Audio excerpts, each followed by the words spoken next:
How are we doing, everybody? My name is Gabe Zoda. I'll be here with your play-by-play. That was just the first pitch right in there. So we got a little cloudy day, expecting some rain in the forecast, as that's going to be strike one. Count's going to be 1-1 right there.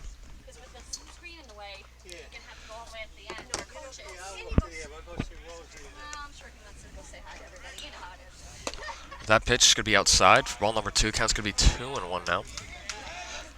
So the lineup for Shoreham today is number 4 sitting up now. He just gets that single right through the left side. It was Friedman who just got on base with that.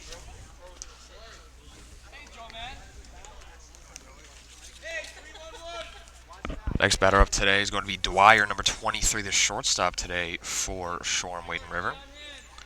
And, poor Jeff looking to, possibly steal a game here. This game would be really huge to get, especially with Luke on the mound. Definitely a possibility of happening. The umpire just needs a couple of baseballs.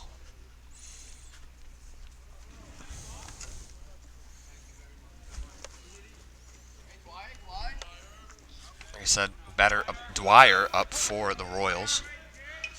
For the Shoreham Wading River. That one's in there for strike number 1, so starts off Dwyer with a strike. Always good to see. You always want to see these first pitch strikes. Get ahead in the count early. So that second pitch, you have that flexibility of making that mistake right there. He throws that one inside for a ball. You'd definitely rather that 1-0. You definitely rather that 1-1 rather than the 0-2. The 2-0, which just isn't a favorable position if you are the pitcher, as that one's going to be fouled off. I'm trying a little bit of a new setup today, so you see right there on the bottom right of the screen, you see a nice little square of Tommy Yost face, so we'll see a little later on in this game. So that one's going to be upstairs. They're going to try to throw him out at second. That's going to be a close play. He's going to be in there, though, with the steal.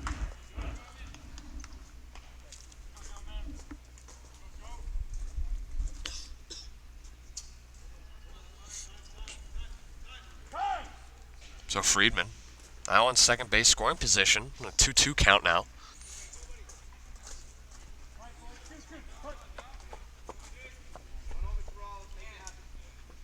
Just want to see if he can close out this batter.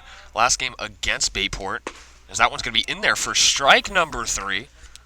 To get the first out of the game. Once again, runner on scoring position here for Shoreham. The next batter up is going to be Steele, number 21, for the Wildcats. So he's going to be the third baseman for today for your Shoreham Wading River. Luke Filippi going to try and get him out. Starts him off with a curve piece and gets him to swing and miss at that first pitch. See, we got a interesting jersey situation. Both teams were in white, but obviously Port Jeff's got that purple accents. With Shoreham Wading River has the blue and yellow or gold kind of accents to that. So the similar jerseys shouldn't be too much of a problem, but is an interesting sight. The next pitch now, that one's going to be hit over towards the shortstop. Natty Mullen's going to pick it up, throw it, fire it to first, and he's going to be out at first base for the second out. Very close play. Natty took his time to make that throw, and if he took any more time, he was probably going to be safe in there at first, but he's able to fire it in there for the out.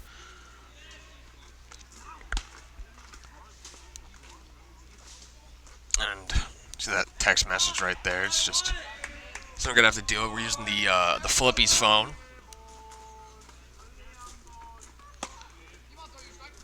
And that one, first pitch is going to be way upstairs for ball number 1. It's going to be 24 up for Shoreham Wading River. Bows, the catcher.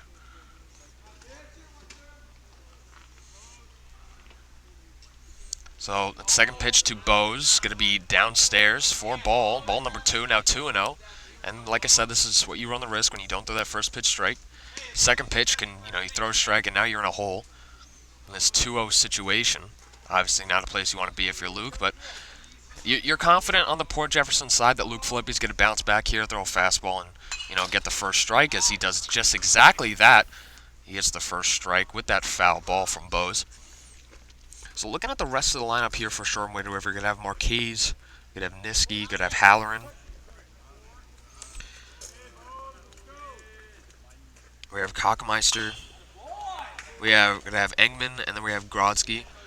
Or Grodzki's pitching, actually, for today. So the DH Friedman, who is on first base, he's going to be DHing for him. Oh, and right there, that one's going to be brought over towards left field. That one's going to drop in there, and run's going to score.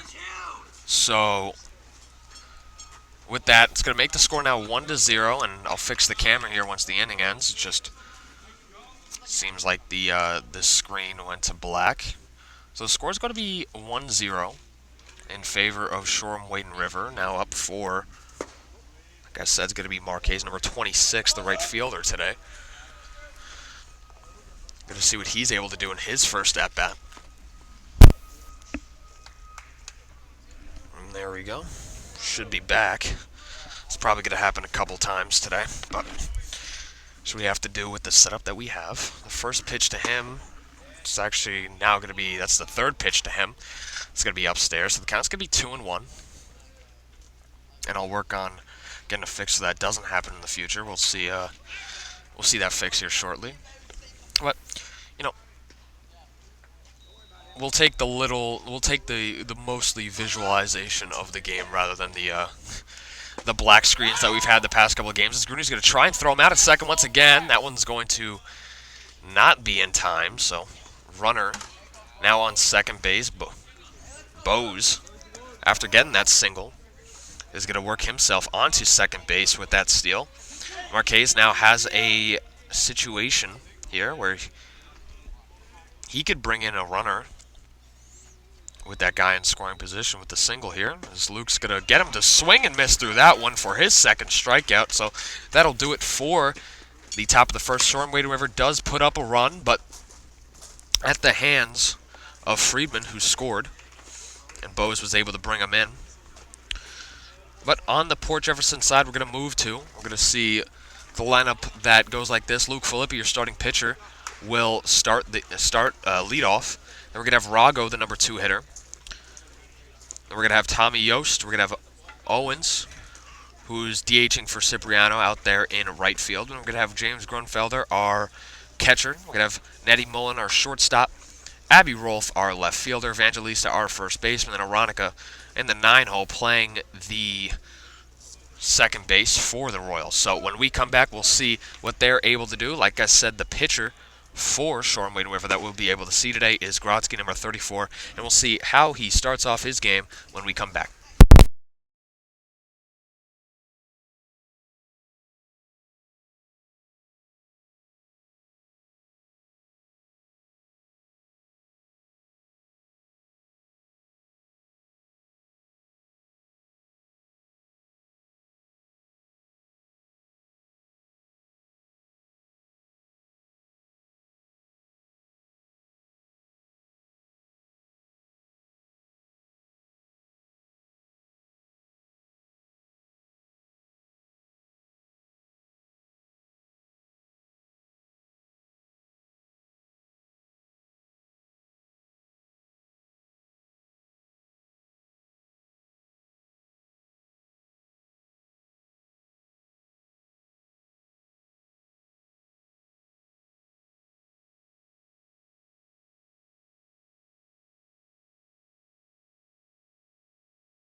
So, like I said, Luke is going to be leading off for Port Jeff Royals for today.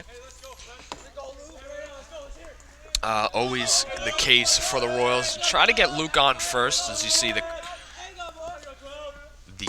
teammates on the Port Jefferson side really showing some support for Luke. Obviously, want to get Luke on so he can steal bases. You know, that's kind of his main goal in this leadoff spot is to get on base, and then as that one's going to be strike count's going to be 1-1 to him. So you want to see him get on base, work his way onto second with a steal, maybe steal third, put himself in scoring position for the later bats, as that one is called in for their first strike. You know, Luke thought it was a little bit outside. It looked a little bit outside from here, but gets called a strike regardless.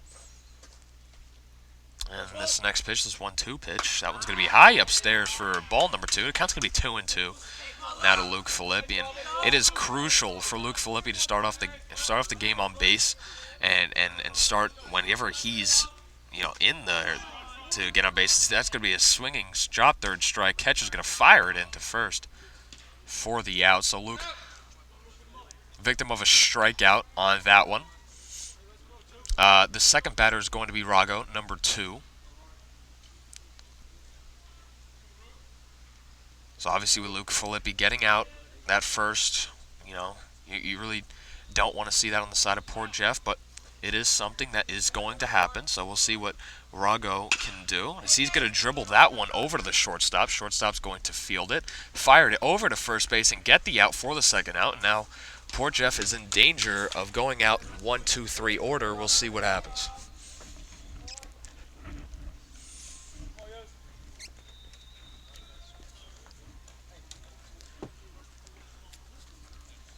So Tommy Yost still trying to find himself again after struggling as of recently. He seemed to have found himself in practice yesterday as the screen freezes again. I'll be right back and getting that for you. The first pitch to him was in there for us.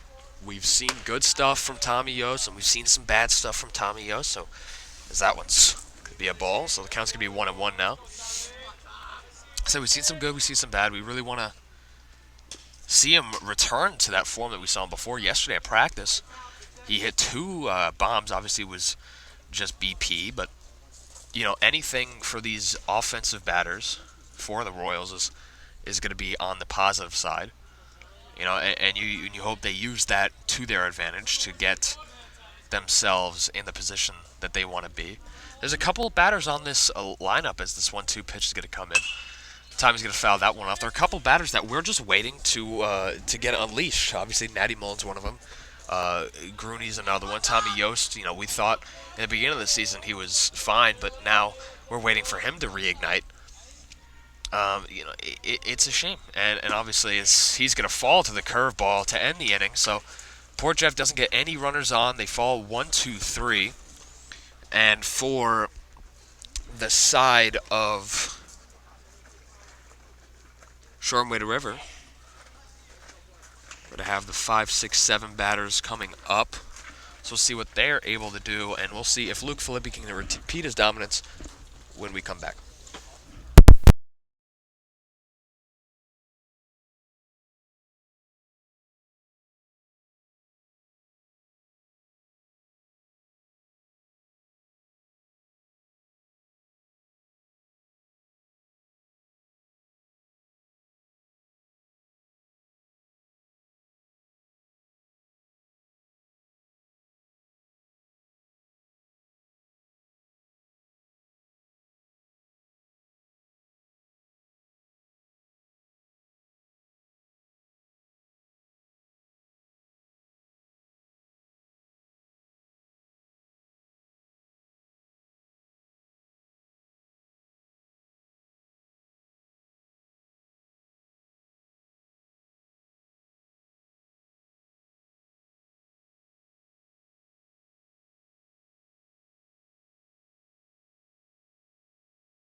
And as we go to the top of the second now, like I said, we're going to see Niski, Halloran, and I'm pretty sure this is Kockenmeister.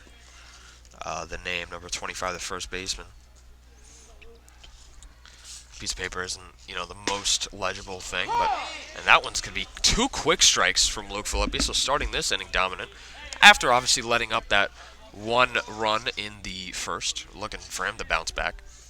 But on the side of Shoreham, and he's going to strike him out in 3 pitches. Niski falls. Do that strikeout. That's going to be Luke's 3rd strikeout of the game.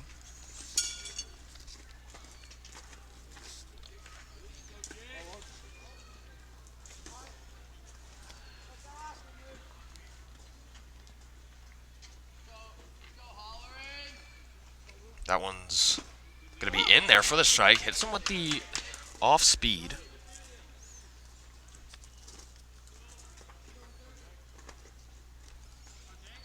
The second pitch hits him with the off speed again, and he seems to have that pitch locked in today. That curveball has been, we've seen a couple of strikes. I think that's the 3rd strike, maybe even the 4th one that we've seen. He's thrown, and then he tries to hit him with the fastball there. And Halloran's just going to foul that one off. So he stays alive. Luke Filippi right back, fires again. He's going to spike that one low for ball number 1. Count's going to be 1-2 now. 1 out due to that strikeout to Niski.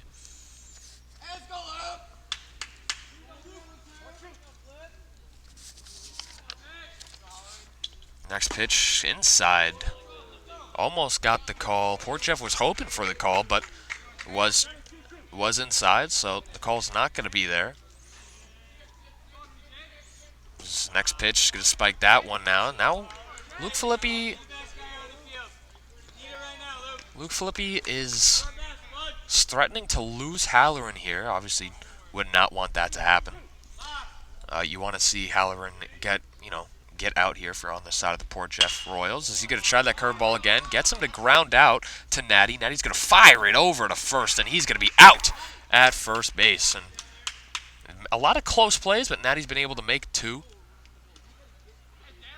And Mr. Filippi, Coach Filippi, talks to Natty because, like I said, it seems like he's taking a little bit too much time and making these plays a little bit closer than they have to be. So he just lets him know to just get to the ball and fire it in there. So next we have number 25 for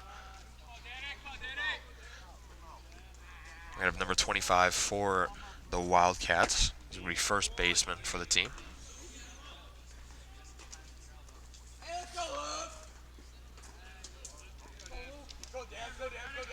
Next pitch to him is going to be in there for a strike, so that one gets called. Count's going to be 1-1 now. 2. Number 25, that one's going to be upstairs for ball number 2. Count's going to be now 2-1.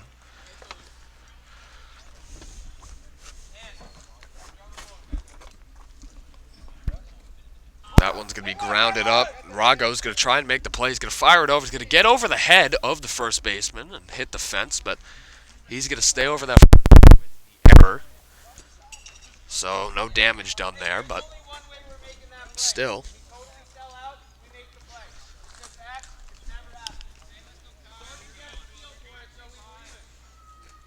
So he's going to get on with that error. So with 2 outs.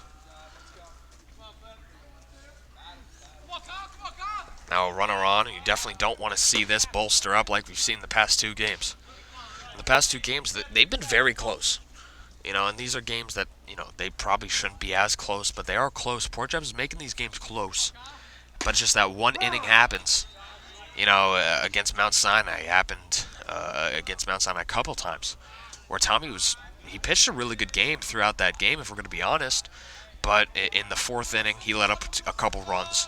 That he had 2 outs in that inning. And then the same thing as that one's going to be in there for strike number 2. Nice fastball, dots the outside corner. Really straight on that pitch. Looked very nice from here. And he's going to try to get that curveball to bend in there a little bit too high. He's not going to get the call. It's going to even up the count at 2-2 here with 2 outs. 1 man on due to that error. And like I said, once again, against Bayport, Natty pitched a very good game, up until the fourth inning, to where he had 2 outs. He had 2 outs in that inning. He had no hit through those 3 2/3, and then all of a sudden a couple runners get on, and then all of a sudden, before you know it, a 0-0 game turns to 4-0, and at that point, what are you really going to do? So you definitely don't want to see that happen here. You want to see Luke Filippi able to close the doors, as he's going to get him to swing through that one with the fastball, challenge him with the best pitch that he got, and say, hey, I'm going to give you all I got, so what are you going to do with it? And he swings through it for the strikeout, so that's going to be his fourth strikeout of the game so far. No runners do score on that inning, but they do get a runner on. So when we come back, we'll see if the Port Jeff batters can put up a run here, tie this ball game, or will we see if Grodzki can continue his game that he's got going on so far.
And to start off, we're going to have Owens, who's hitting for Cipriano today. He's going to step into the mound. First pitch to him is going to be upstairs. Tried to drop that curveball in there. Unable to. So the count's going to be 1-0 to start off. We're going to see the second pitch now. He's going to chop that one over to the third base. It's going to just go foul. So makes the count now 1-1.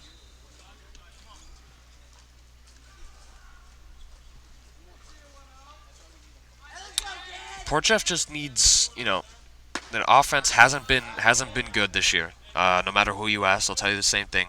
Flat out, just hasn't been good. There's no really other way to sugarcoat it. Yeah, they put up big runs against Amityville and Southampton, but I mean, unfortunately, those are the two worst teams of the league so far this year. And as Owens is going to work himself a walk. So just like I said, the Port Jeff needs base runners, and just like there, they get a base runner. So now, with a man on first, let's see what they're able to do with it. Another issue, since they don't have a lot of offensive production, they haven't been able to get runners in that are in scoring position. We've seen a lot of times Luke Filippi on third base, and haven't been able to bring him in. But obviously, hope things change here in the future, and hope these players, just like the one who's up at bat right now, can spark and start dominating, because the lineup completely changes once those guys are on.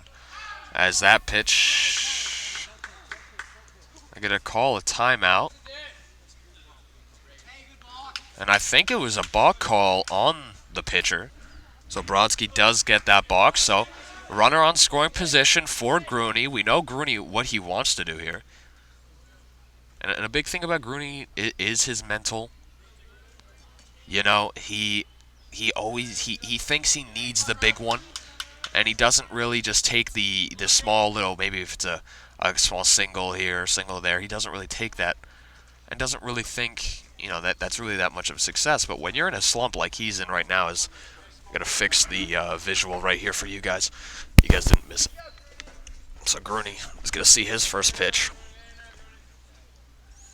and he's going to swing through that. That's a slider that kind of bended outside there. He's going to swing through that. Like I said, it's baby steps for Grooney, and he just needs to understand that at first. And once he switches his mentality to that, I think you're going to see a whole different Grooney. We've been trying to see it. Haven't seen it so far. He's going to swing through that one for strike number 2. Just want to make sure everyone remembers today. It looks like it's going to rain, so hopefully, it doesn't rain too hard. But as the game goes on, we'll see the clouds get darker and darker as the rain starts to kind of drizzle down on us. And with that pitch, Grooney's going to strike out on that pitch. Not too happy about that.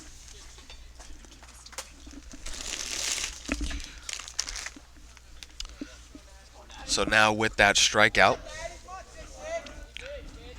it's going to bring up Mullen, number 66. First pitch to him is going to be in there for a strike.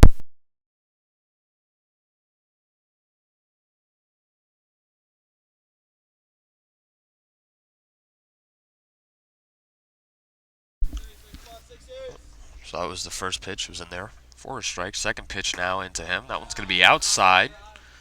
Tried to get him with that, whether it's a slider or kind of a sweeping curve.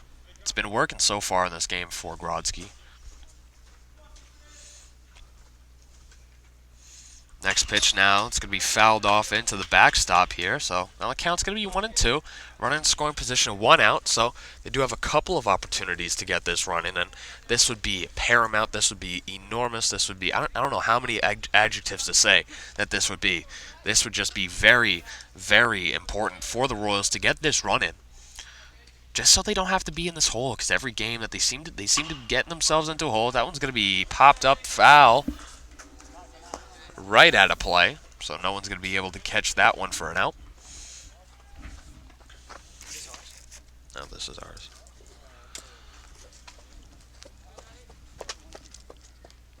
Just had a Port Jeff player ask me about the lineup. Count's going to be 1-2 after that foul ball, though. And like I said, Mullen, one of these players that we're waiting to explode. We're waiting to kind of, get his stride so he can, have a successful season. It's something that we all want to see. Obviously, he's a freshman. He's young. But he definitely has the talent. It's not just like he's a freshman. He's a varsity baseball player. He does have the potential to do good things. So that one's going to be grounded over to shortstop. Now we're going to have a run down here. Owen seemed to get himself into trouble, and he's going to run himself into an out. And that base running blunder is going to ruin some things. It's going to, stall down the momentum. And I think Owens thought he could use his speed to get to third, but wasn't able to. So with that out, or that fielder's choice, Mullen's going to get himself onto first base. And Abby Rolfe is going to step up onto the plate. Now with 2 outs, runner on first. So like I said, whole situation changes as she's going to swing through the first pitch, strike number 1.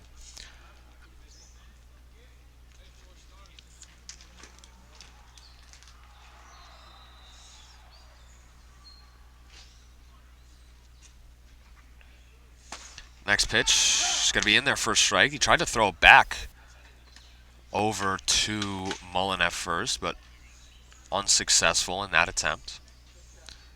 Mullen is going to take his lead off of first. Abby's going to get back into the box. Grodzki ready to pitch. Next pitch, he's going to throw, gets Abby to swing through for strike number 3 to end the inning. So they do get a couple base runners in that inning, but Owens gets himself out with that mistake on the base paths. And then we saw, Mullen get on first with the fielder's choice, but no runs coming out of it, so the score's going to stay 1-0. Filippi's going to step back onto the mound, hope to keep the door shut at this 1-0 to give Port Jeff the Royals a chance. Now with, the thing about the lineup about to flip.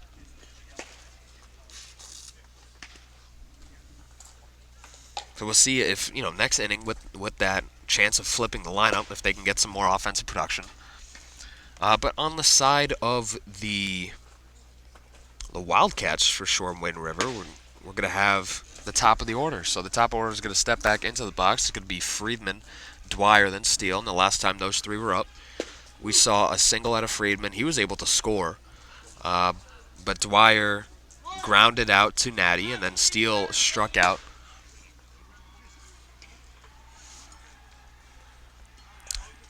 So we hope for good things. We hope for this weather. I know I'm going to bring it up a couple more times as it gets worse and worse, but we hope that this weather holds off. I know it's supposed to start, showering here pretty soon.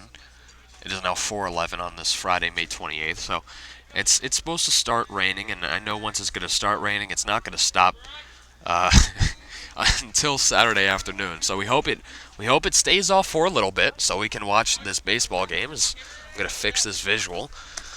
You get better visuals, obviously, for you guys. You don't have to deal with looking at a fence the entire time, but I think it's manageable enough to where the risks are, the downsides don't kind of overweigh the plus sides that we get to experience the better visual at the end of the day. One's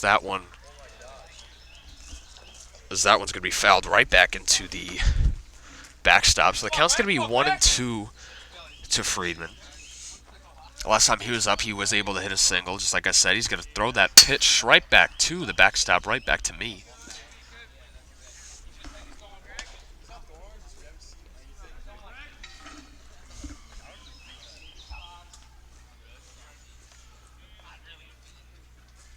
And see if we can get him out on this one. He's going to pop that one out. It's going to go out of play.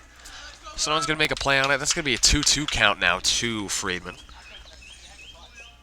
Number 4 for Shoreham Wayne River.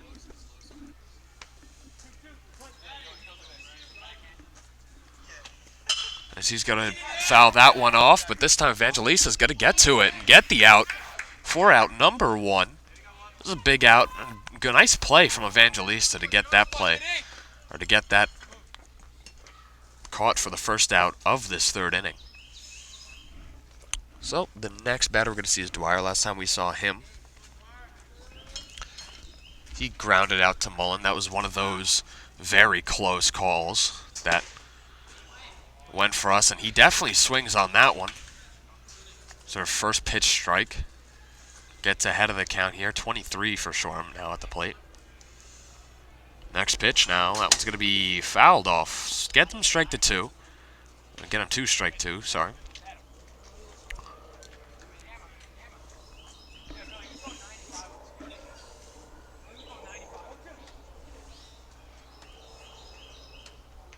And Luke Filippi going for the strikeout pitch on this one. Tries to get him with the high heat. Elevates it a little bit too much. So that one's going to sail over the head of Dwyer. So the count's going to be 1-2. He's going to drop that curve right in there for strike number 3. Gets Dwyer looking on that curveball. Really dropped it in there. Looked pretty nice, to be honest. Looked pretty nice. And with that strikeout, that's going to bring 2 outs in this inning. The top of the third. That being said, it's going to bring up Steele, number 21 for Shoreham Waiting River. He's looking to start off their offense for today. Let's see what they can do. Or what he can do. He's going to ground that one back to Luke Filippi. Luke Filippi just makes the easy toss over to first to end the inning. So no runs, no hits, no base runners for Shoreham on that one. And Luke Filippi doing his job after giving up that early run in the first. Now he's dialed in, looks to keep this score at 1-0 as the Port Jefferson lineup flips here, which would be absolutely amazing to see some production. Very important 2 batters, these 8 and 9, Evangelista and Aronica. Definitely want to see at least one of them get on base for Luke Filippi. And once Luke Filippi's on, we know that most of the time, positives are going to happen. So when we get back, we'll see just exactly how they execute that plan.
So for the Royals, in the bottom of the third inning, we're going to start with Evangelista up at the plate. Like I said before, this is a very huge at-bat here. These 8 and 9 batters definitely want to see one of them get up, or get on. Evangelista, pretty successful start to the season for him. Nothing too crazy, but definitely solid. Getting on base, got a double, had a single here, there, walked a couple times. So he's doing his part, and now looking to help out the bottom of the order, get some production down there, which is something we haven't seen, as he's going to swing through that one for strike number 2. The count's going to be 1-2 for him. So the next one we're going to see is Oronica and then Filippi. This is going to be the top 3. He's going to drop that off-speed pitch right in there. Not even a swing from Evangelista on that one for strike number 3. So the first out of the bottom of the third. So with that, Joey Oronica is going to step up to the plate, and the strategy here is to definitely get him to walk here with this smaller frame. First pitch to him is going to be a strike. It's definitely tougher to pitch to someone of his size. The strike zone's a little bit smaller, as he's going to foul that one off. But he's not just there to walk. He's going to get some solid swings. Obviously the power isn't there. Fix the visual here. That one's going to be outside for ball number 1.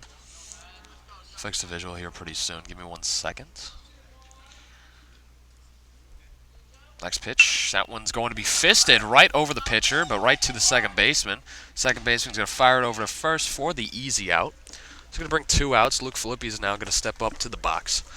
See if he can start some offense. Luke Filippi up. First pitch to him. Low for ball 1.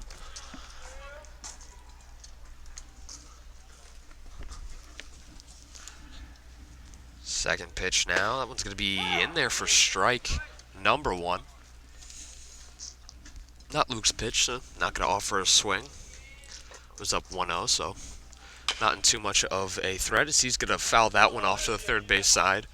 So the count's going to be 1-2 here. Definitely don't want to see him go down.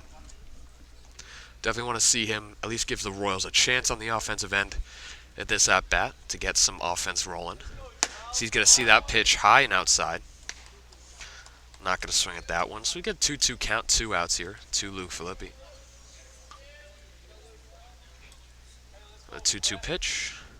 That one's going to be dribbled over to the short. Shortstop's going to bobble it. He's going to try to use his speed to get there, and he's going to be safe at first base with that infield single. And he absolutely ripped that one over the shortstop. Shortstop just unable to handle that ball just because of how fast that one was hit. So he's going to be safe at first base. He's going to bring up Rago, number 2. And the coach is going to talk to the umpire for a little bit. A little bit of a timeout.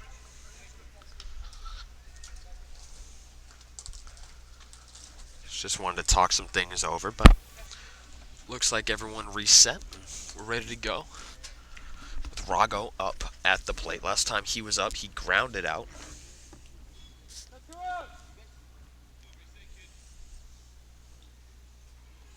So we'll see what he was able to do this time.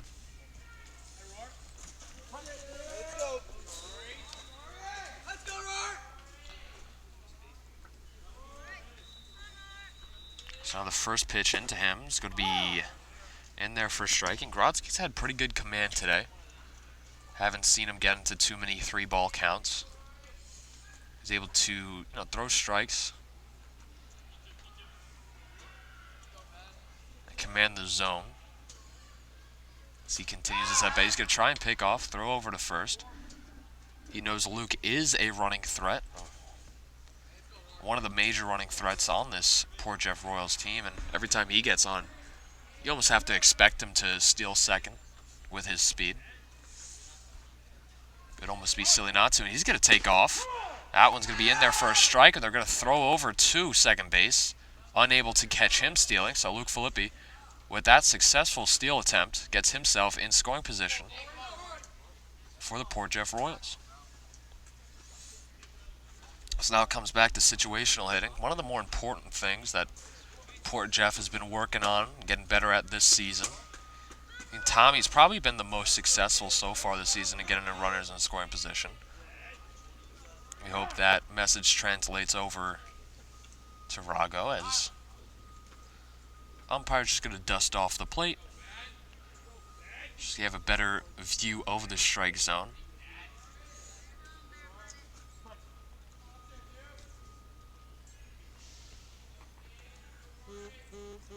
Nice, bro. That one's going to be in there for strike number 3. That'll do it for the inning. So the Port Jefferson Royals do strand a runner at second base. No runs in for them. As we move on now to the top of the 4th, where we're going to see 3, 4, 5 for the Shoreham Wade River.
We're actually going to see 4, 5, and 6 for Shoreham to start off this inning. We can see Bose,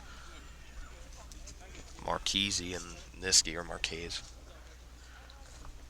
I mean, look, Phillippi's looking to continue. You know, obviously gave up that first run in the first inning, but ever since then, he's looked very locked in. He's honestly looked very locked in, so we're going to see if he continues at that. And the first pitch is going to be skied over to Massimo. Massimo's just going to get under it. He's going to make that play, so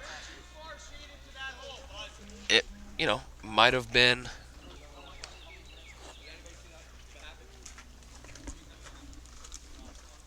He's able to make that catch for the first out.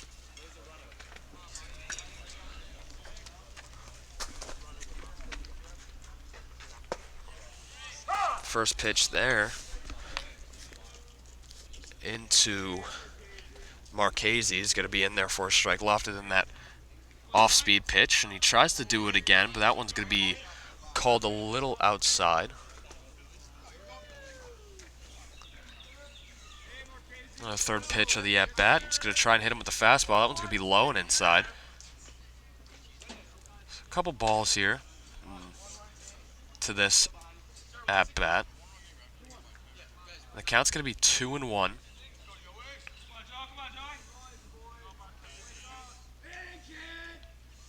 That one's going to be tossed in there low again for ball number 3. So now we have a 3-1 count to Marchese.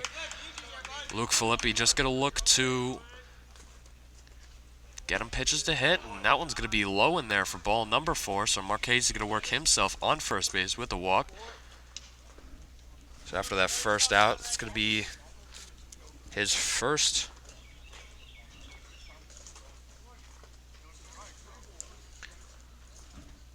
walk of the game.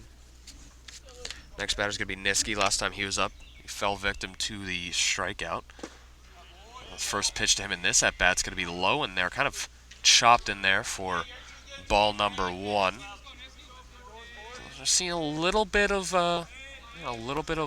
lost control from Flip, but you know he's going to bounce back, so not too much to worry about as he does exactly that with that next pitch. Paints the outside corner for strike number one. Hope he kind of continues that right there.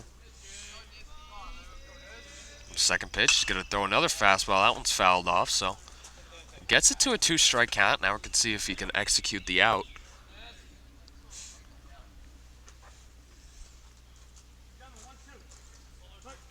You know, you have to be more positive spirits if you're side of the Port Jeff, because if this is the worst inning you're going to see from Philly, you know, outside the first, you know, control-wise or whatever, and let's say he gets out of this inning without any runs, you got to be happy about that. Obviously, at that point, once again, you just got to hope that your offense can show some production. But you got to trust in your offense. That one's going to be chopped over to first. And going to step on the bag at first, Evangelista, after a little bobble, but the play was made, so now it's going to be 2 outs. Marchese moves to second base, so he's going to be in scoring position. Halloran, number 6, the starting pitcher that we saw last time when we played Shoreham Wading River in our first game of the year. He's going to step into the box to try and help out his team, put on another run with a runner in scoring position. As Luke Filippi's going to throw it back to second base, try and pick him off. Unable to on that attempt, but definitely close enough to keep the runner to not steal too far, or not get too far of a lead, I should say. And pitch into him, Halloran is going to be upstairs for ball number 1. So you want to see Flip kind of bounce back here, throw a strike. You don't want to see him fall 2-0. And then moving on to next batters, you want to see him get back to that zone he was in where he was throwing a lot of first pitch strikes. So we'll see if he bounces back here. That next pitch. It's going to be low. Screen's going to try and toss it back to second base. Just keeping that runner honest at second base, not really making sure he doesn't get too far off. It was a good throw from Grooney as well, just didn't get there in time. Flip's going to throw that pitch high inside for ball number 3. The count's going to be 3-0 to Halloran. We'll see if Halloran has the green light or if he's going to take that gimme strike.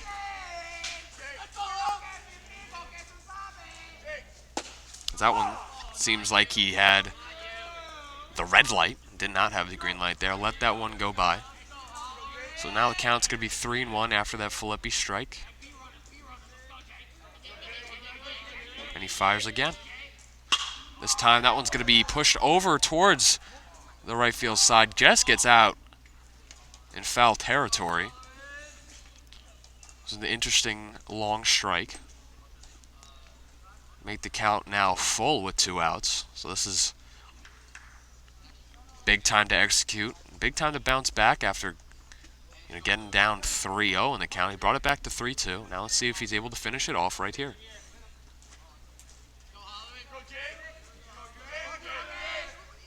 He's going to do just that with the strike number 3. Halloran thought that one was a ball, but he gets punched out to end the inning. And that's exactly the type of bounce back you want to see. If you are the Port Jefferson Royals. So no runs. He does struggle with a little bit of control issues in that inning. But he gets the next 2 outs. Keeps the lead only 1-0. So now as we enter the bottom of the 4th inning with Grodzki still on the mound, we get to kind of the heart of the Port Jefferson lineup. With Yosti, Owens, and Grooney. We're going to see if we see some production from them when we come back. And I'm gonna save fixing the visual until we get back, just so we don't have to worry about it. So enjoy this still frame until we get back.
And as we head back into the bottom of the fourth, Tommy's going to see the first pitch strike. Or first pitch low, I believe. Thought it was a strike, but the second pitch is going to be in there for I got to fix this. For a foul. Next pitch, trying to throw that curveball, slips out of his hand, and in between innings, the rain started to fall down a little bit more. So as we continue to go on, the rain's just going to continue to pour. So we hope it doesn't get too bad so this game can continue and the Port Jeff Royals can come back, as Tommy's going to foul that one off to make the count now 2-2. And this would be a huge opportunity for Tommy Yost to re-find himself right here, to get a runner on and hopefully score so we can tie up this ball game. Grodzki's going to try that curveball that got Tommy in the first. Unable to get him to swing on that attempt, so that's going to make the count 3-2 now. And this is a big pitch right here. Tommy's going to ground that one over to the second baseman. Second base gets a nice strong flip over to first just to get the out.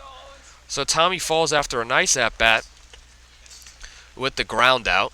It's going to bring up number 10, Owens. Once again, he is DHing for Cipriano today. And his previous at-bat, we saw him walk, which is good. We saw a base runner for the Port Jeff side. First pitch, it's going to be a ball to him again, so hopefully he can work himself another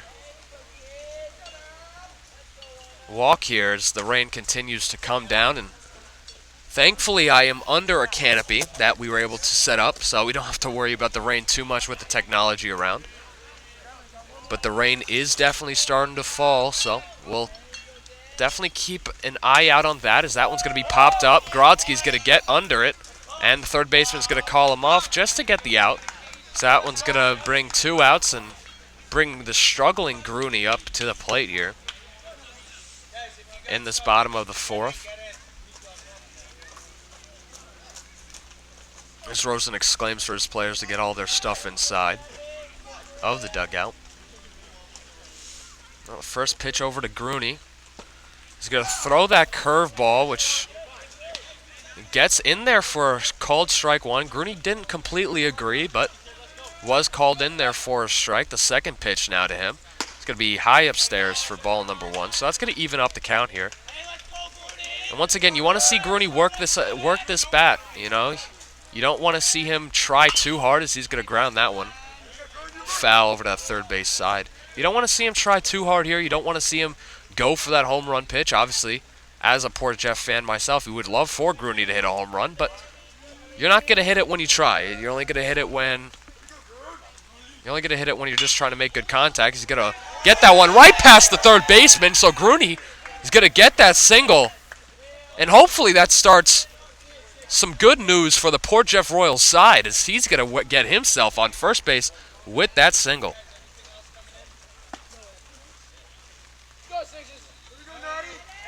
So that's going to bring up Mullen. This is a good little 1-2 combo. Obviously, both struggling in the season, but both have potential to get some really big production for this Royals team. We haven't seen it quite yet, and obviously we're heading towards the second half of the season, but it still is definitely possible. As Mullen's going to see that first pitch, pop it up, and the first baseman, a little bit of confusion, maybe communication problems with the right fielder, gets the out to do it.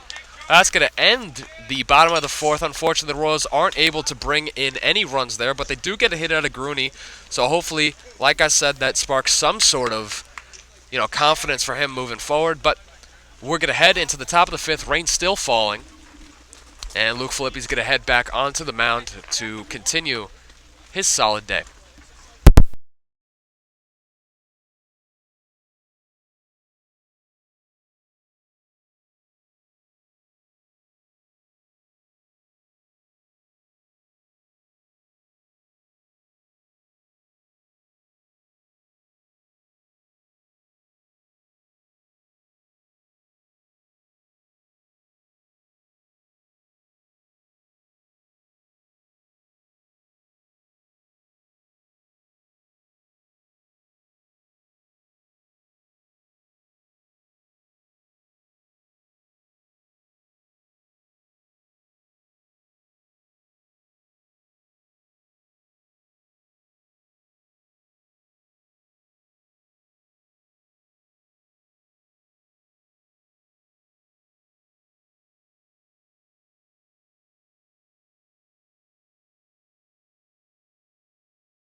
First pitch from Luke Filippi in the start of the 5th inning. It's going to be fouled off from Kockenmeister, number 25. He's going to be the leadoff batter for this inning for the Wildcats. Second pitch also going to be fouled off.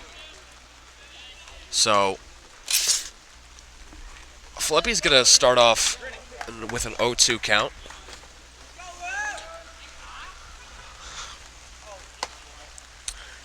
First pitch, first ball we're going to see in this at-bat. It's another one high. And with the rain continuing to fall, just going to hope that we can continue this game and that it doesn't get too slippery, as I know the visual's frozen currently, but I'll fix that in a couple seconds. But Luke Filippi slips off the mound. And that one's going to be fisted over towards first, and that one's going to be a foul ball. So the count's going to be full now to number 25. Definitely want to see Luke Filippi finish this batter off here. That one's going to be low in there for ball number 4, so he works himself a walk.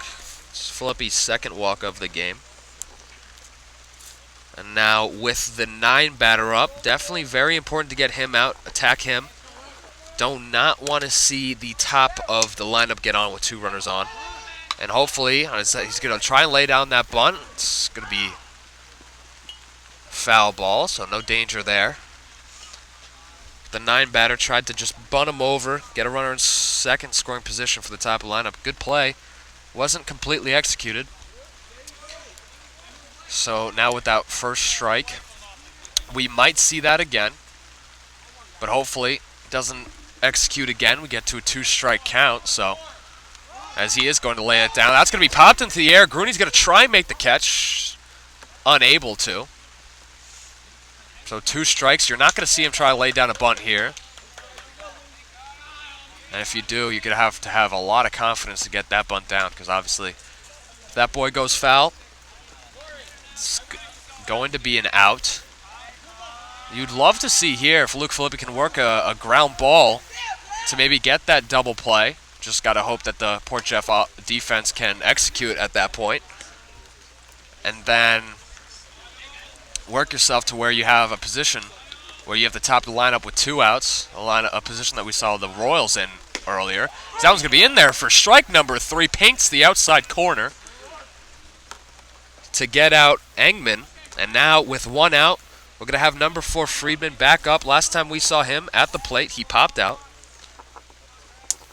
So on the side of Port Jeff, hoping he does the same, but on the side of on the side of Shoreham, you're hoping for the opposite, hoping for him to get some offensive success in today. Already had a single today in his first at-bat. So you're hoping for more of that on the side of the Wildcats, as that first pitch could be fouled off. So it's going to be a first pitch strike. Always good to see that.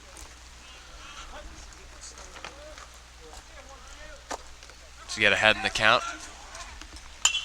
It's the second pitch also fouled off, so he gets quick 0-2, just like he got to Kockenmeister.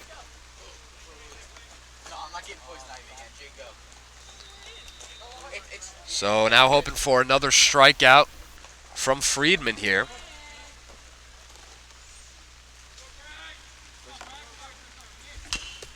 He's going to ground that one.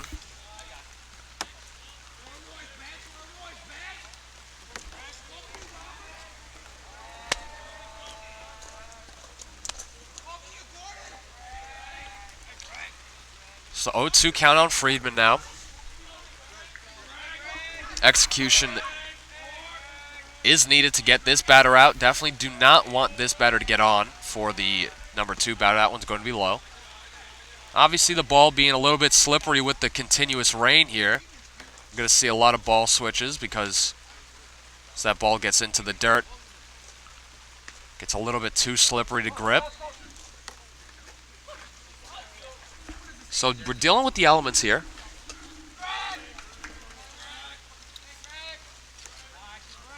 But Filippi doing well so far. Obviously, you could have some expected control issues with the rain, but been able to do solid without it. He's going to get Friedman to swing and pop that one out of play. And it drops right in here behind us. Luckily, nobody gets hit. So now with the 1-2 pitch, he's going to throw that curveball. The rain didn't seem too effective on that pitch for strike number 3, so Friedman goes down looking on that nasty pitch. And I don't have a pen to write that in, so just going to have to eyeball it from now. So now Dwyer up again. First pitch to him, going to be in there for strike number 1.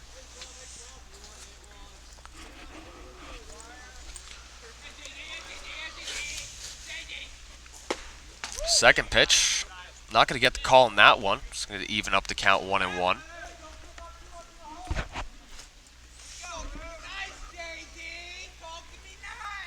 So now number 23, Dwyer. Last time he was up, he struck out. And now he's going to get that one right past the diving effort of Veronica to get the single. Massimo just going to quickly get that one in, just to prevent anybody else from moving up. So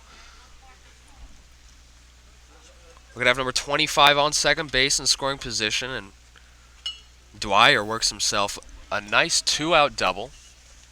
Or 2-out single, sorry, to get runners on first and second with Steele up. And the rain seemed to have calmed down just for the second. We pray it to keep like this for now. Filippi first pitch into Steele is going to be a ball.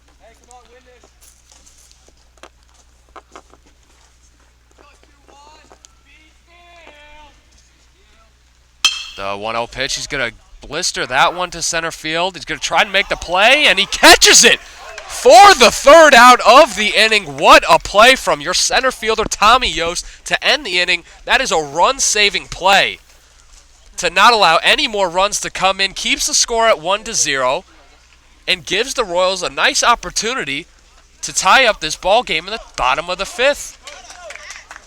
That is a game-changing catch, folks. An absolute game changer out of the hands of Tommy Yost.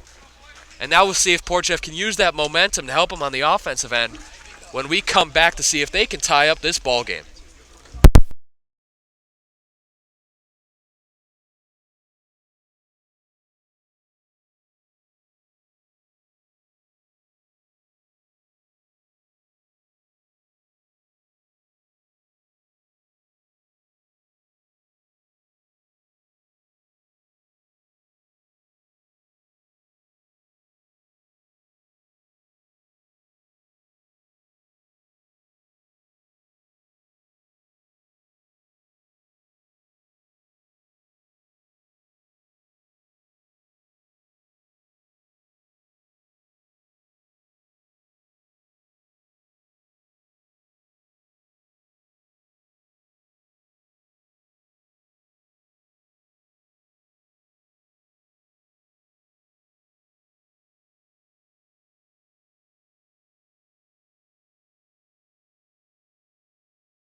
So in the bottom of the 5th,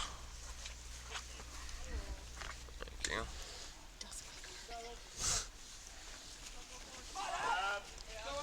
Abby's going to start us off here.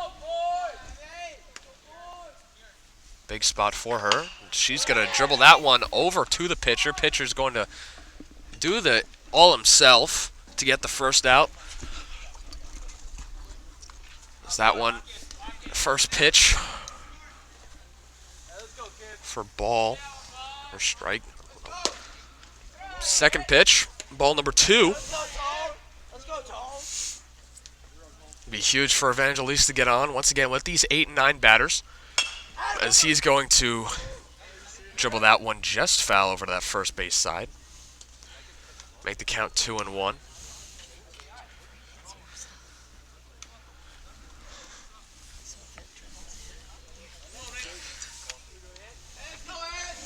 Dealing with the constant water problems, but we're doing well. We're doing well so far.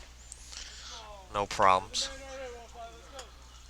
Once again, like I said, the rain seemed to have calmed down just for now, so hope it stays like this. Hope Evangelista gets on, as he's going to see that pitch low for ball number 3. So he's in the driver's seat of this at-bat here. 3-1 count to him. Obviously, we did get Abby Rolfe out with the ground out, so there's one out. Is that pitch? Ooh, calls it strike number 2. Evangelista thought it was a little high, so he started jogging over to first, but he gets brought right back with the strike call. We saw that on the other side with Halloran too. We've seen it on both sides. So he's going to foul that one off. Stay alive in this at-bat. The 3-2 count. 3-2 count, 1 out. We got a 3-2-1 action here. Love to see it. The number 15 up at the plate. And that one's going to be, this time he is going to get the walk on that. So he's going to get himself on with a 1-out walk to bring up Joey Aronica, number 1, your number 9 batter. So if he can get on with a walk, which is really the bulk of his offense, you see the top of the order flip with Luke Filippi, with runners in scoring position, and you just, at this point, after that play from Tommy Oss, you just have to assume that he's getting that run in, right? So we'll see if they're able to execute. Obviously, it all starts here with Aronica. They tried to pick off Evangelista, who's got some speed. They tried to pick him off at first, unsuccessful. Aronica's going to try to lay down that bunt, and they're going to catch Evangelista, but he's in there safe at second. They almost had him with the pickoff, that throwback, but Evangelista using his speed to get onto second base. So, pretty successful broken play there for the Royals. Started with Aronica missing and whiffing with that bunt attempt, but the runner gets over anyway, and you don't sacrifice an out, so honestly, it's a plus-plus situation, and now the Royals continue to stay in this position where they get a runner in scoring position, and previously not able to bring him in, but we'll see what they're able to do on this attempt. And Aronica going to try and lay down that bunt again. It's not going to be in the zone, so he's going to pull that bat away in there for ball number 1 to make the count now 1-1.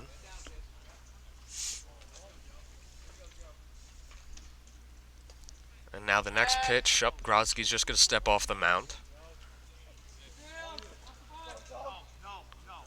And the catcher calls out a play to his defense just to watch the bunt, because obviously that's what Aronica was trying to lay down before. So we'll see if this changes anything from the offense. But no, he still tries to lay down that bunt. Fouls it off towards the backstop. So now with 2 strikes, that bunting play has to be off, and it allows Aronica to get a real battle at the plate here.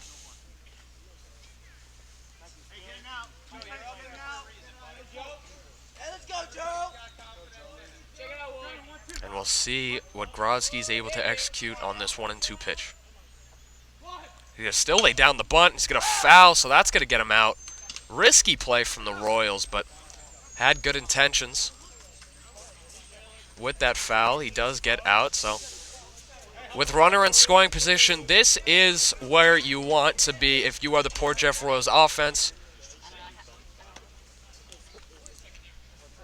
So with 2 outs, Filippi steps up to the plate.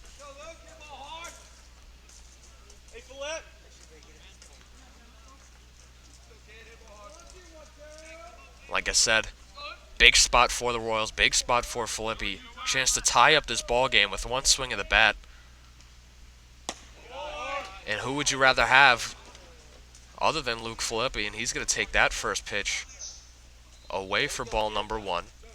You want to see, maybe the strategy used here by Grodzki, the pitcher for Shore Wayne Rivers, to kind of pitch around him, not give him anything to hit. Because he does have first base. He's going to that one back towards center field. He's able to catch it. So after very solid contact from Filippi, unfortunately nothing's able to come out of it. So the Royals do strand that runner on second base. No runs do come in. And as we enter the 6th inning of play here in Port Jeff, our score is going to stay 1-0 in favor of Shore and Wadena River.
Start off the 6th inning. I'm going to have Bose up for Shore and Wadena River. Number 24. He's going to see that first pitch high. Luke Filippi's going to strike again, and that one's going to be ripped over towards left field. Abby Rolfe's going to be able to make that play. Very solid defensive players, Abby Rolfe. So you know if it's lofted over there, she's probably going to make the play. She was able to do just that on that. So it's going to be 1 out. It's going to bring up Marchese.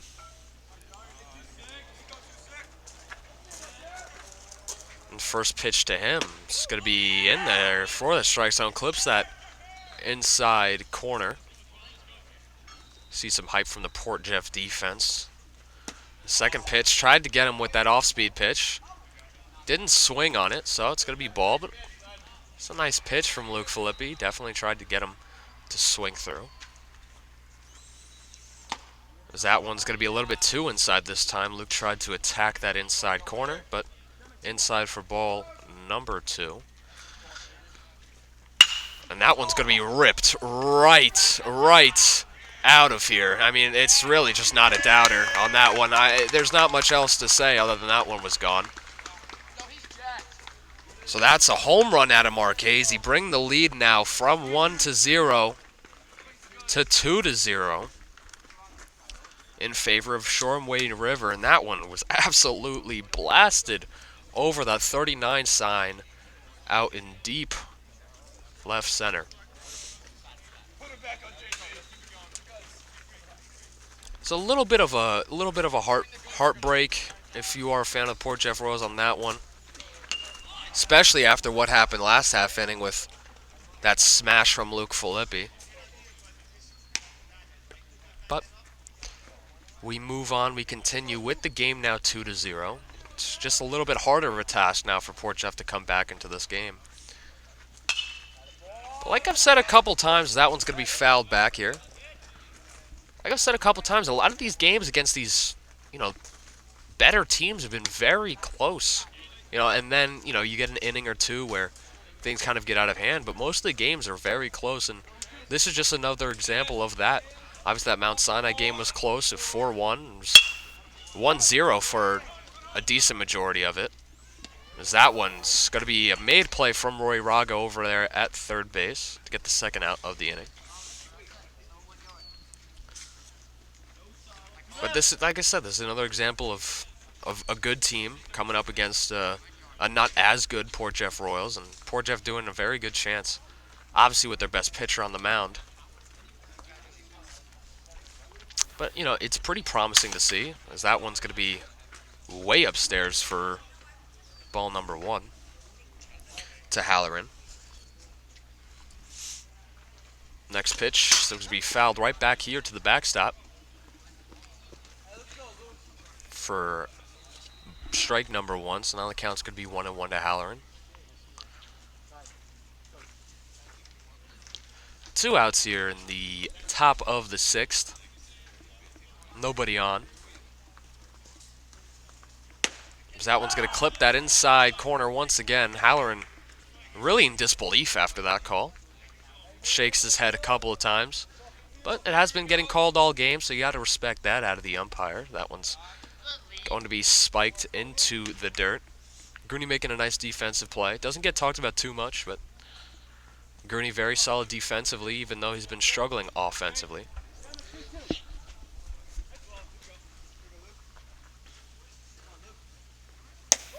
As that one tries to clip that inside corner again. Doesn't get called this time. To make the count now 3-2. Strikes another 3-2 pitch. Gets Halloran to foul that one off. Keep the battle alive. Keep the battle going.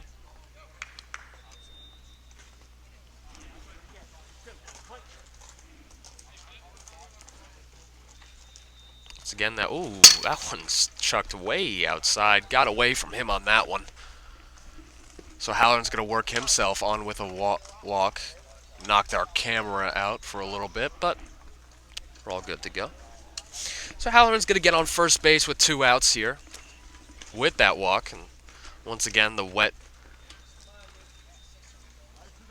of the ball kind of made that one slip out. The rain happily has calmed down, and that one's going to be ripped over towards left field, get through, and Abby's just going to toss that one in. So that was a nice single. Halloran moves station to station, moves to second base on that one. So not too much damage, but definitely keeps this half inning going. And with that single, Rosen's going to talk to his pitcher on the mound, just calm him down. Definitely wants to see him complete this inning. Moving into the next inning, obviously. And, you know, looking towards the next inning, obviously with Luke getting the final out there. We're going to have 2 more chances for the Port Jeff Royals to get back into this ball game. We're going to see Rago, Yost, and Owens up in the bottom half of the inning. And then hopefully we see, you know, we don't really need to come back in the bottom of the 6th. Maybe get 1 run in there. Or maybe tie it up with 2, but definitely do get 2 chances, so we'll see how they execute on the offensive side. Luke gonna throw that one upstairs for the first ball to Engman. Number 5. Definitely want to see Luke Filippi attack these bottom of the lineup guys.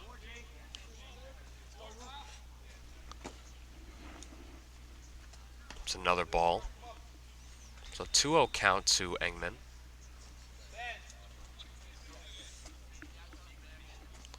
Gotta have confidence that Luke Filippi is going to bounce back with a strike right here. Let's see what he's able to do. Just like that. Just dots it right there in the zone. Bounces back with that first strike. Let's see who's able to repeat that here.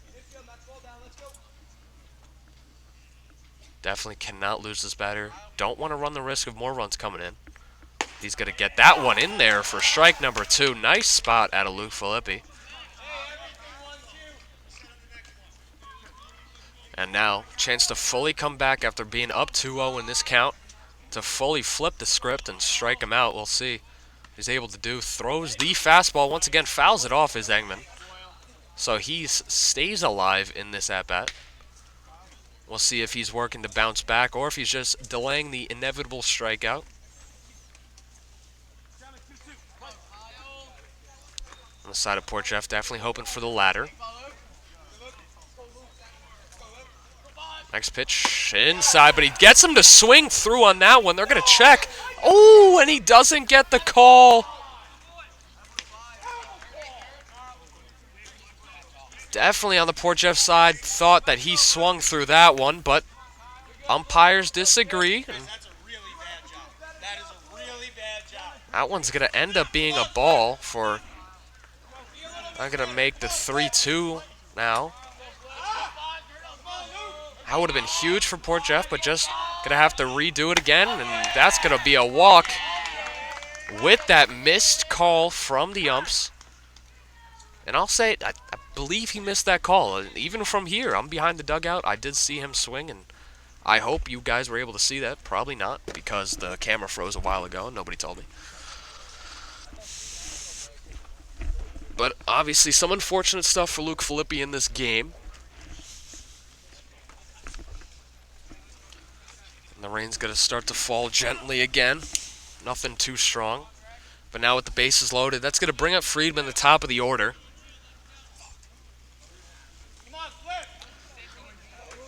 So it just makes the challenge a little bit harder for Filippi to end this inning here. And now, still with 2 outs. Once again, hopefully we don't have another 2-out rally from the opposing team. Tries to bend that curveball in there for strike 1. Unable to, so count's going to be 1-0 to Friedman.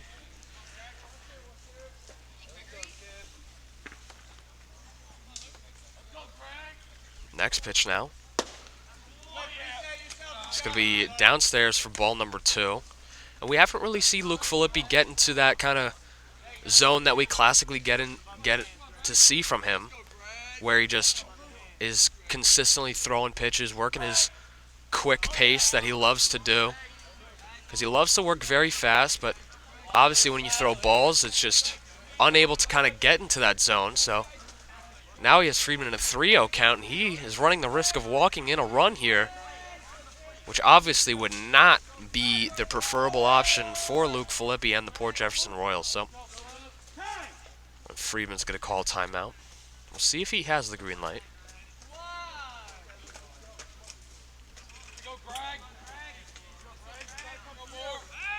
He's going to try and pick him off, and he does get him, but he is safe at second base. He got him to lean over towards third on that secondary, but Natty just unable to execute the pickoff, and he's going to stay there at second base. Inning continues, 3-0 count. The 3-0 pitch is going to be a ball for ball 4, and it's going to walk in a run to make the score now 3-0 in favor of the Wildcats. So with that, it's going to be the end of the day for Filippi, and that's going to bring up Rago, who's going to be in relief for Luke Filippi in this game. So as he warms up, I'm going to step aside, and when we come back, we'll see how Rago can execute and finish this inning.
now with Rago in relief for Luke Filippi. We'll see if he's able to end the inning here. First pitch from him. Outside for ball one, so not the best start for him. Just want to see him be able to get this out. Don't allow the lead to get too out of hand as he gets Dwyer to swing through that one for strike one. And you hope here the speed difference catches Shoreham Wading River off balance. But obviously it could have the other effect where Shoreham tees off, but we hope that doesn't happen. Obviously bases are loaded, 2 outs. That's the situation we're in right now. Rory on the mound. Dwyer at the plate. That one's going to be drilled foul. So now 2-strike count. 2-2, 3 men on. With 2 outs, 2-strike count, 1 pitch away from ending this inning. We've been here a couple times in the bottom of the 6th. Just I haven't seen the final strike. Let's see if number 2 can provide it for us, and it's just going to have to wait 1 more pitch at least, as that one was a little bit outside. Just almost got in there, but a little bit outside. And it froze, so to do some more gymnastics here. Get it back for you guys. See if he can get the strike right here. He's going to drill that one through the middle of the infield. That's going to bring in at least 1. Another run's going to score, and he's going to hold off at first base. So 2 runs score. Almost clears the bases on that. A little bobble from Tommy Oss allowed the second runner to score. And now with that 2-run single, that's going to make the lead 5-0. And I just want to remind everyone that this inning started off 1-0. And obviously a 1 run did come in, but they had 2 outs. And we see the same repeating story once again from the Royals this season, where they get 2 outs in an inning, unable to close, and then it starts to spiral completely out of control. Saw it against Bayport, saw it against Mount Sinai, and now for the 3rd game in a row, we're seeing it again against Shoreham Wading River. And it has to be frustrating for the players, frustrating for the coaches, just because you're 1 out away, and sometimes you're 1 pitch away from ending these innings, but they're just unable to do it.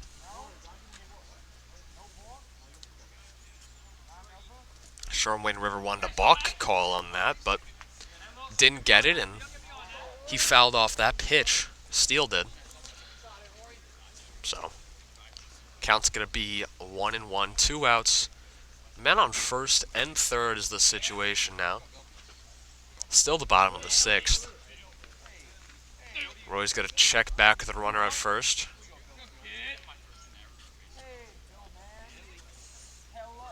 And now Roy turns his attention back towards the batter as he sends the pitch forward, and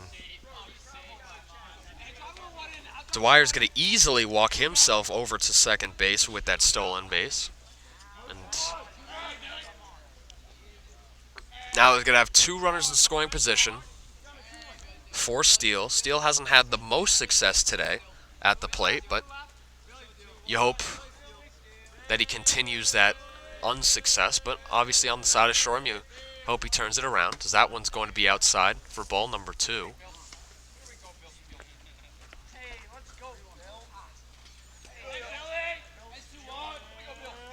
And the woes continue in this inning as we go batter from batter. And with that, Rosen's going to make the decision to put him on first base, just to give him the next 2 balls and walk him here to get to Bose number 24.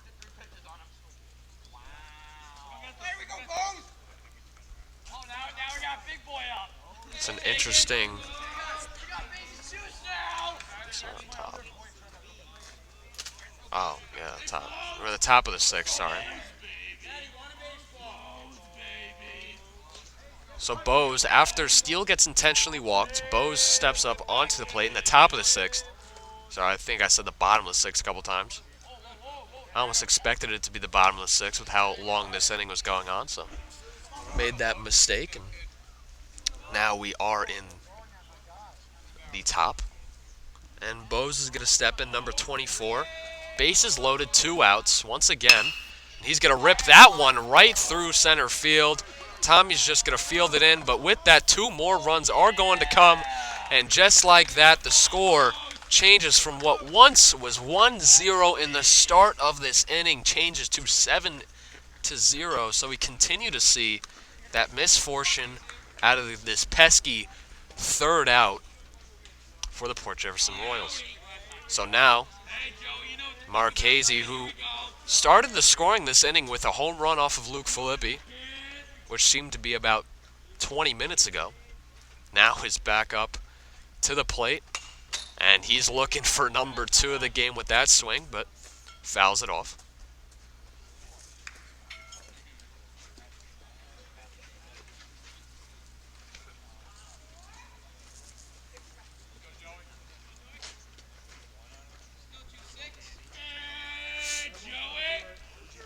So now with 1 strike on number 26, Rory hopes to repeat here with the second pitch and is able to do that. And that one's going to get by the first baseman. Gurney tried to throw that one back to the first baseman. Tried to pick off the runner at first, but sailed over Evangelista's head, so he's going to move to second. Runner on second moves to third. So now with 2 outs, once again, we have 2 runners in scoring position.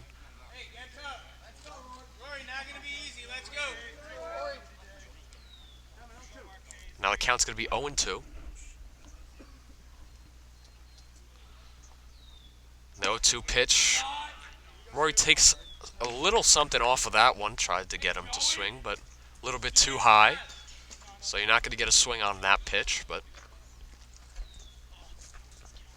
count's going to be now 1-2. And the 1-2 pitch comes in, and Marquez went for that home run swing again, but it gets him into a little bit of trouble, and finally, the Port Jeff Royals are able to get out of the top of the 6th.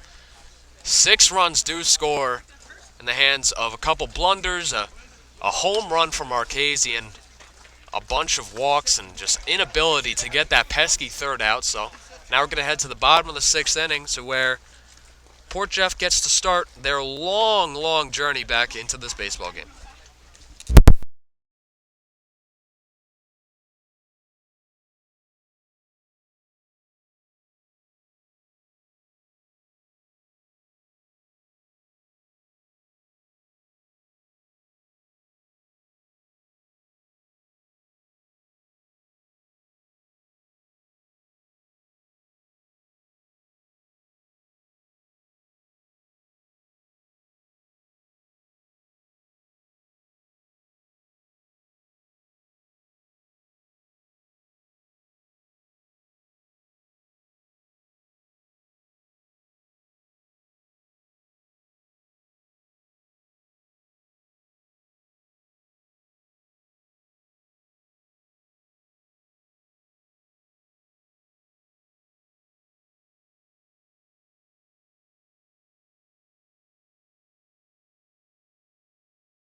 And first pitch to start the bottom of the 6th is going to be into Rory.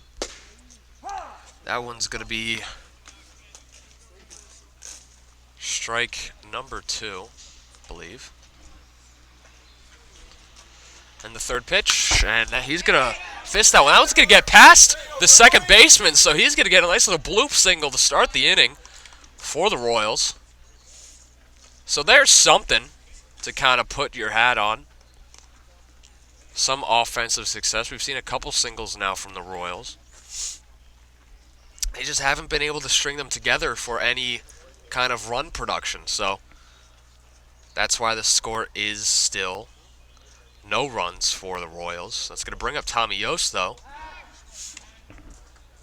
And Tommy Yost, probably the most successful situational hitter so far this season for the Royals.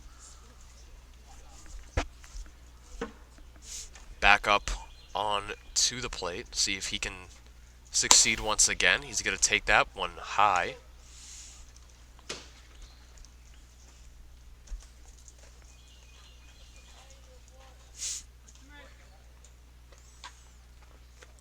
Now the next pitch over to Yost.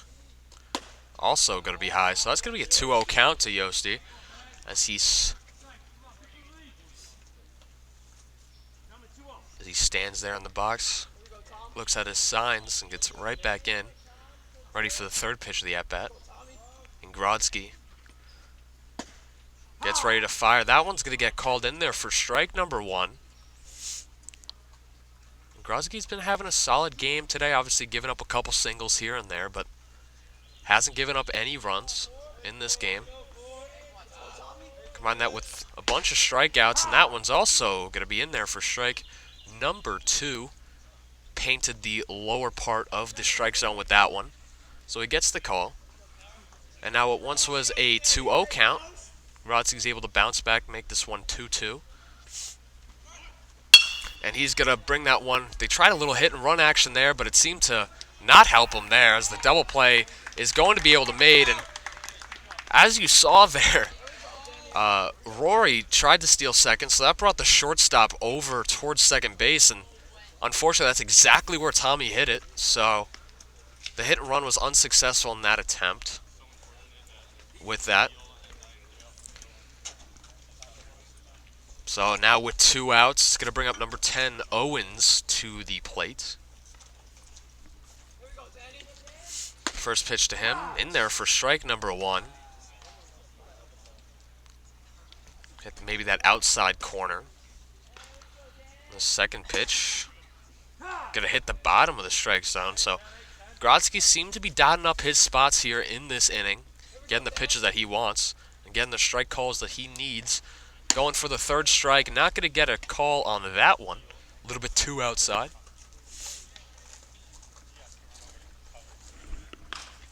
Now the 1-2 pitch coming in. Just going to try and get him to swing over that off-speeder. But Owens holds back. Nice little swing discipline out of him.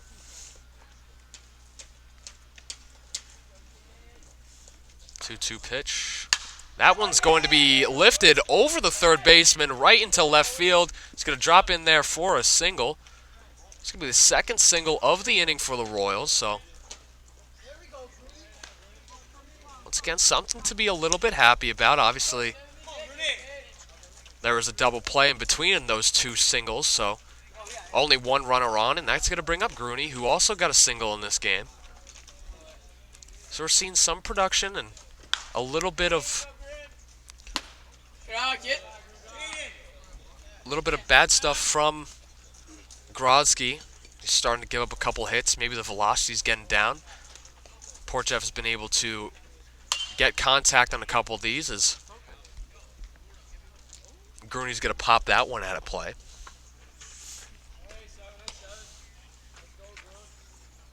So on the side of the Portjev Royals, you might not end up coming back in this game.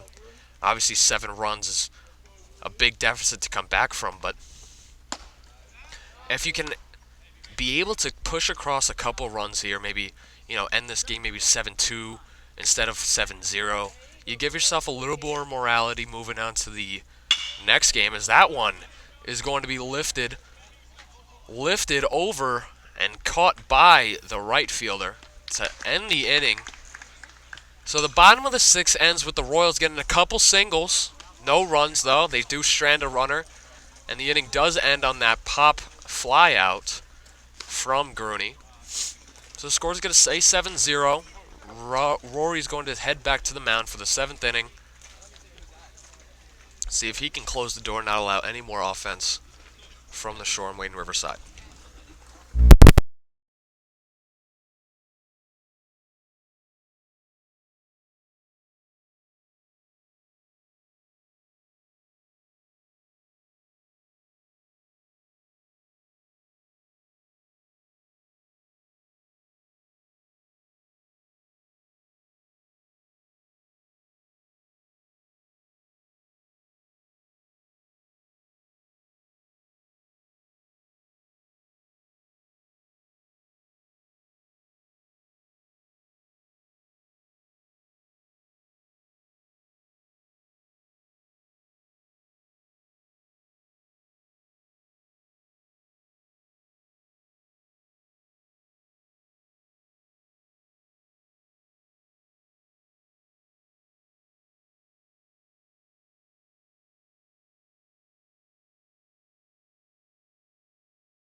step into the top of the 7th as he's going to ground that one over to Evangelista. He's going to bobble that one, but Rago's able to get over there to make the play for the first out of the top of the 7th.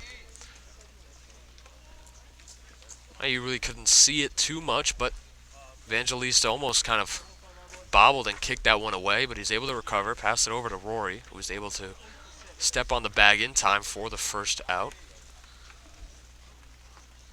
So now we're going to see LaRusso, number 8, get his first plate appearance for the game. First pitch to him, he's going to see in the strike zone to make the count now 0-1. Second pitch now to LaRusso. It's going to get there in that strike zone. That little top inside corner gets called. It's going to be an 0-2 count now for the pitcher for the Royals. And almost gets the strikeout, but LaRusso's able to foul tip that one just off the end of his bat to stay alive.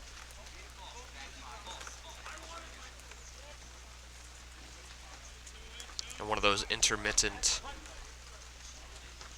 rain showers is now upon us. And that one's going to sail outside for ball number 1. So that's going to be the first ball of this at-bat. So Roy's been able to do a pretty solid job in this inning of throwing strikes, especially with the elements not on his side.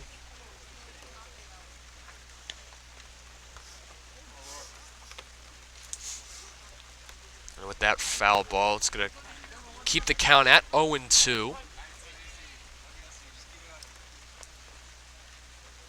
Keep the battle alive.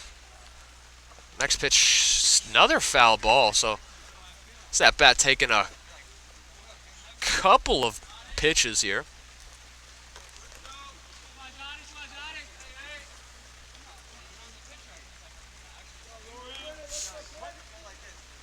Definitely don't want to see Rory lose him here. Definitely want to see him stay strong, as he does with that pitch.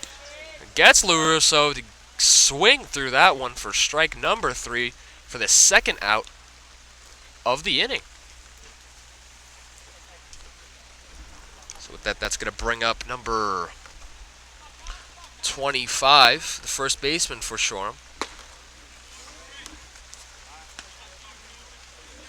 He's going to swing through his first pitch, so once again, Rory being successful, throwing strikes, doing his job, and the rain gets a little bit harder now. This is probably the hardest we've seen today in the game, but the game's almost over, so we hope it holds off just for a little bit more. And that one's drilled right towards center field. A single we've seen a couple of times today from the last inning and now this inning right here. A little rip over to center.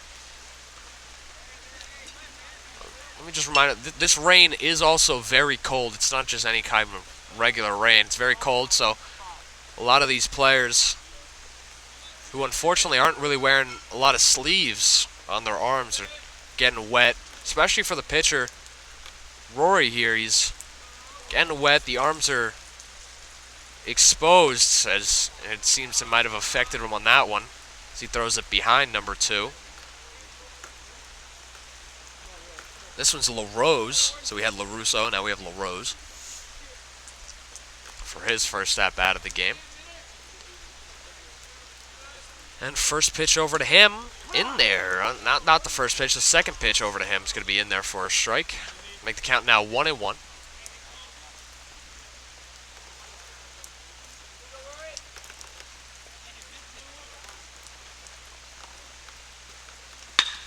And that one's going to get in the hole right by Luke Filippi, who gave it his all to get to that ball, but unable to, so he's going to be in there for a single at first base. So now it's going to bring up the pitcher, Grodzki, who was getting DH for, but now he's going to get an at-bat in this game.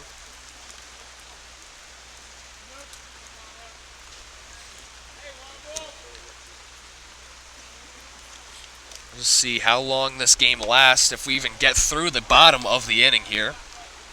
Because the rain is definitely starting to come down more and more. And honestly, you kind of gotta thank Mother Nature here for keeping the rain off for as long as she did, but you kind of hope she'd keep it longer, as that one's drilled over all the way towards the fence, almost gets over it. So Grodzki, showing that he's a pitcher who rakes with that double in the top of the 7th there. That's going to bring in another run, make the score now 8-0. So an RBI double from Grodzki brings the game to 8-0. Unfortunately, didn't get to see that one because visual was frozen. But now the umpires are probably going to have a conference here, see what they want to do. Oh, never mind. The umpire just made sure the mound was okay. Should be okay now. Unfortunately, I'm sorry, didn't get to see that double, but still a decent call.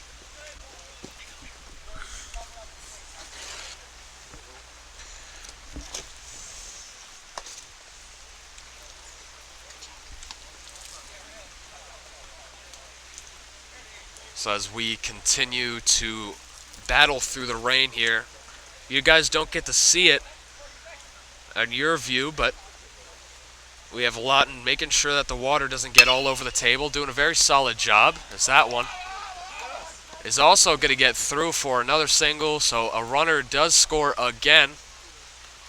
So that's going to make the lead now 9-0. 2 outs in the 7th inning. So unfortunately, once again, another situation where you get 2 outs. And he got 2 outs pretty quickly with the strikeout and the other out that he was able to get, or the ground out and the strikeout. But now, 2 outs later, we're still in this inning, as that one's going to be ripped past the diving first baseman, Evangelista, which is going to bring in yet another run, as that one's going to score Grodzki to make the lead now 10-0 in favor of the Wildcats. And this game was very close for most of the game, and you know, I'll repeat the same kind of thing over again. But one inning comes in and the tides turn. So all of a sudden we went from 1-0 in the beginning of the 6th, and now entering the top of the 7th, only 1 inning later, we're at a 10-0 game. So we'll see now with number 24 up for Shoreham whether the Port Jeff Royals can end this inning off right here with this out, or if the inning does continue. And that one's going to be ripped over foul towards the third base side for strike number 1.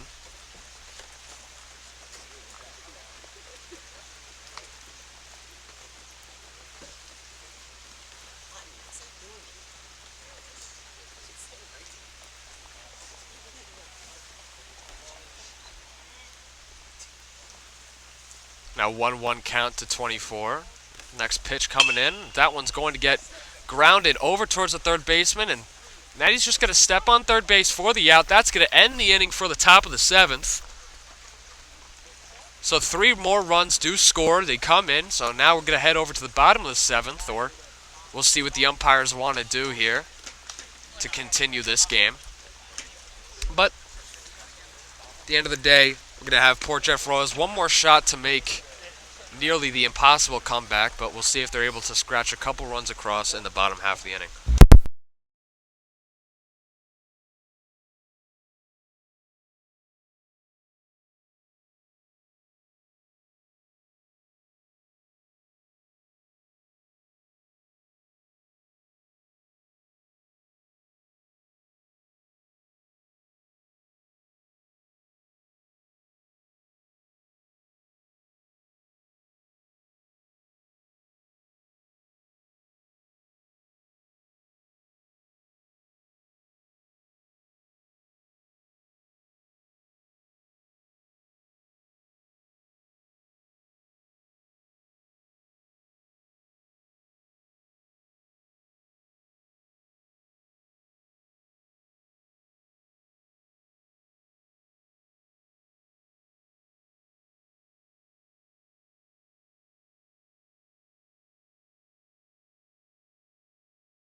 So to start the bottom of the 7th, Shore and Wayne River's going to get a new pitcher.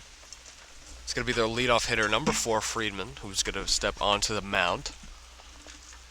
And to start off at the plate for the Royals in the bottom of the 7th is going to be none other than number 66, Natty. So the count to him right now is a 1-1 count. Obviously no outs, and he's going to dribble that one over to third base. It seems like that one's going to be foul.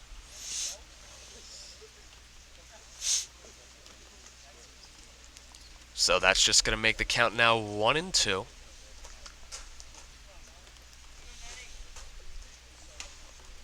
And I'll talk about this in a little bit, in the outro, but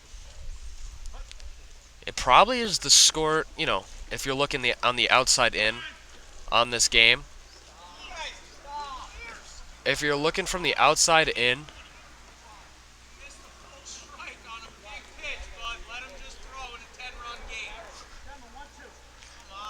it's probably the score you probably expect, but definitely not the game you'd expect. And I'll talk a little bit about that as Mullen is going to get that right over a leaping shortstop. So he's going to get on with a single to start us off in the bottom of the 7th.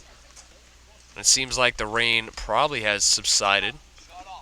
And just for now, and we'll see what Abby Rolfe can do in her plate appearance.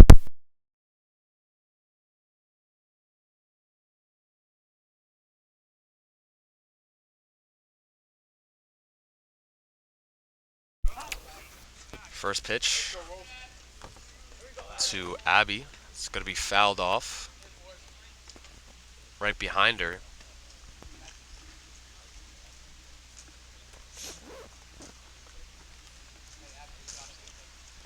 Abby Rolfe in a big spot here. Obviously, it's a 10-run game, but obviously in the bottom of the 7th. Like I said, you want to see the Royals get some offensive momentum moving on to their next game, and it might not be an explosion of 10 runs. It might not mean that they're going to win this game right here, but it does mean that they carry something into their next game.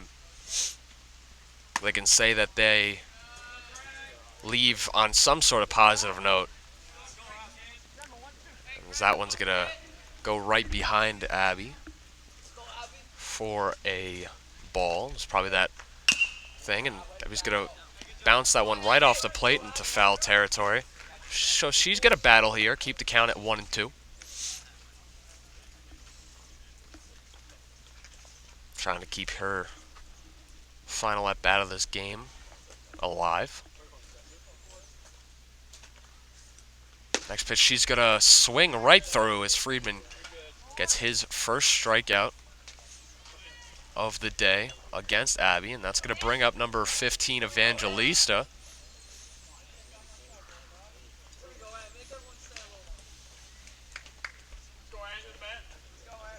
So now his opportunity to provide some offense. First pitch to him is going to be outside for ball 1. Tried to get him swinging on that slider was Friedman, but no go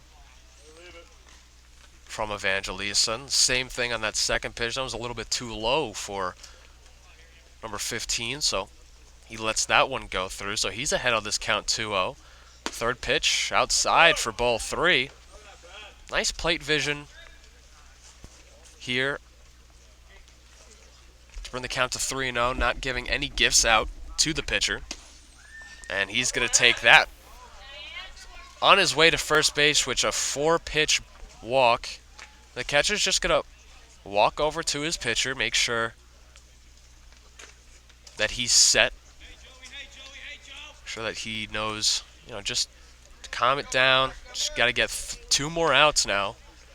That's going to bring up Veronica.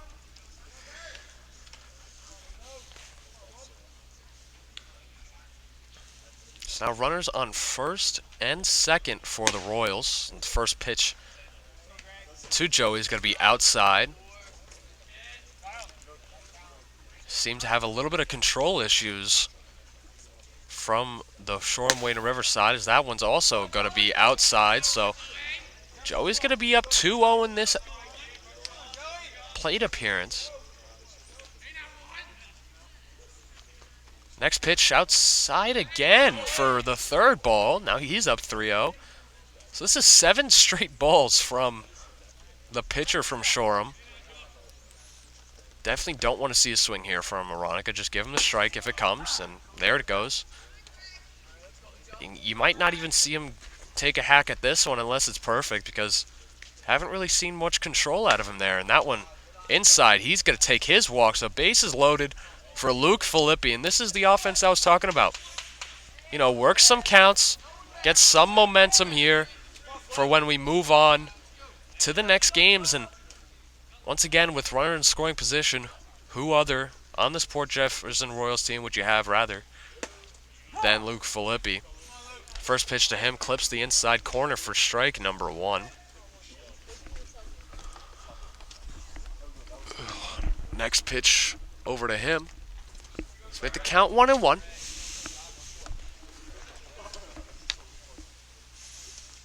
The next pitch to Filippi. It's going to get the zone, just not the pitch that Filippi was looking for. So 1-2 count.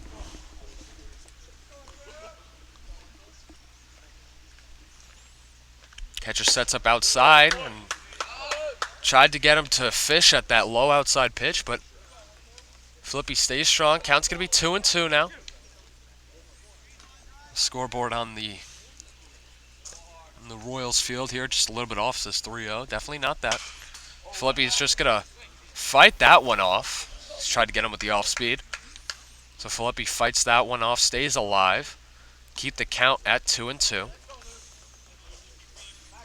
And, you know, obviously you'd like to see poor Jeff get a run here. And you'd love to see it, maybe, you know, if it has to be done, throw a walk. But there's a little selfish part of me that doesn't want to see that. Little selfish part of me that wants to see a big hit here from Filippi. His, you know, last at bat was a rocket out to center field. Unfortunately, it was caught. But now this time he's just going to take his walk. So the Port Jeff finally gets on the board. Gets a run here in this game. Comes in the bottom of the 7th via the walk. And seen a couple walks here from the pitcher of Shoreham, Wayne River. So now the pitching coach is just going to walk out there, talk to his pitcher. Because you definitely don't want this to continue. You definitely don't want him to keep on throwing balls. Definitely do not want him to, you know, do anything bad. And it seems like they're going to take him out of the game here and walk him off the field after that, you know, kind of lackluster performance. And they're going to get out a new pitcher just to close out the game. Obviously, they just need 2 more outs. Going to have Rory going to be the next batter. Then we're going to see Yost. So those would be the next 2 if he does get the next 2 outs. You'd have to do it against those 2.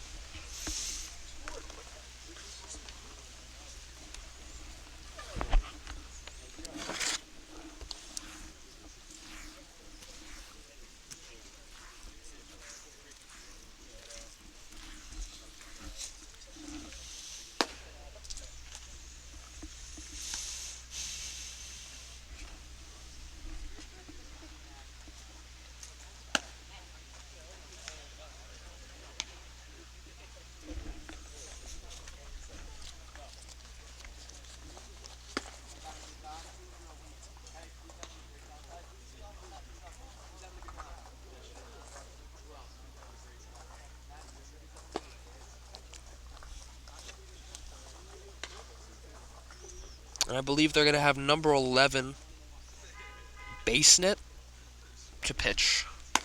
They're going to trust him with getting the final 2 outs here.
And now, Rory's just going to step into the box. We have one out here. Bases are loaded, so opportunity for Port Jeffers from some more runs here.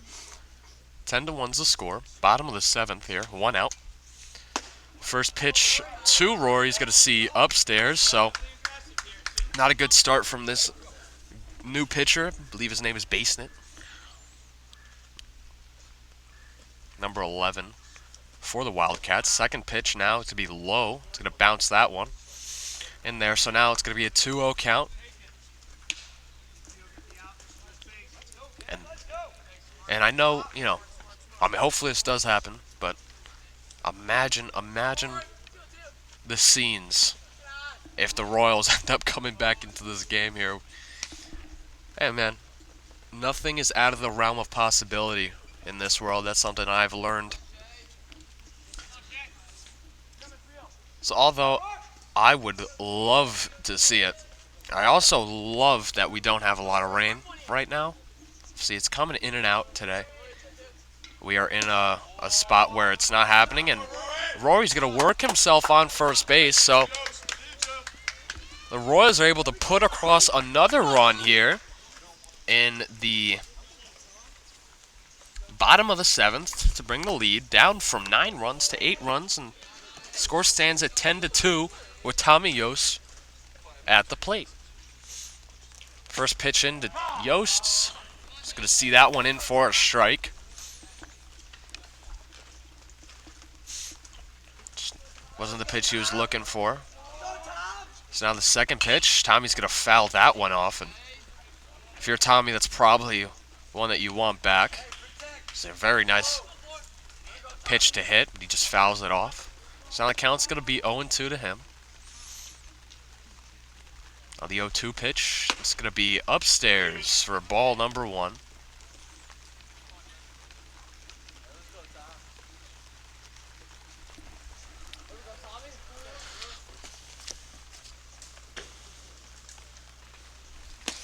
So the pitcher is not Basenet. It's going to be McGivney, number 31. I misread number 31 for number 11. Now full count, 3-2.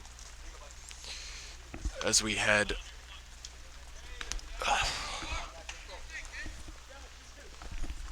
now continuing Tommy's at bat. 3-2 count for him. Now the next pitch, that one's not a pitch that Tommy wanted to be called. Probably thought it was a little bit outside, but gets called for strike number 3. It's going to be the second out of the inning. It's going to bring up Owens now, who on his last plate appearance, he had a nice single right over the heads of the shortstop and third baseman.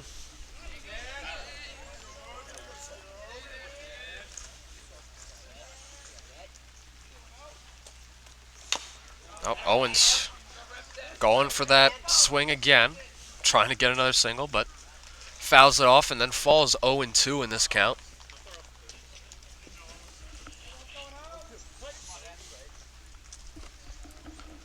The 0-2 pitch to Owens.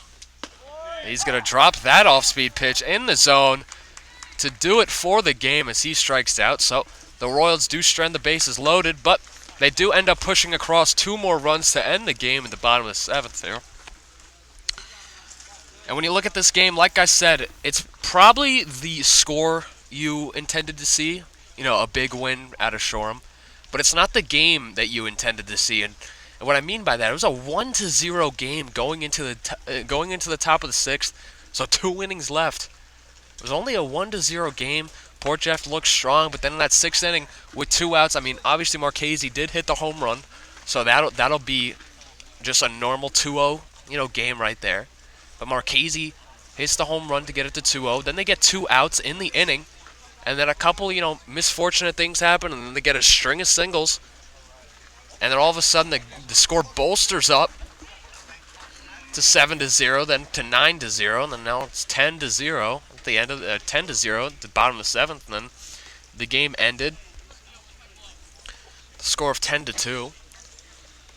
But like I said, you probably weren't going to win this game in the bottom of the 7th, but you definitely wanted to see them push across a couple of runs, and they were able to do just that. So as they head into the second game. At least they have, or their next game, at least they're going to have something. Something to push their momentum forward on the offensive end. But until that next game, my name is Gabe Zoda. I've been here with your play-by-play for the Port Jeff Royals baseball season. Like I said, until that next game, I'll see you later.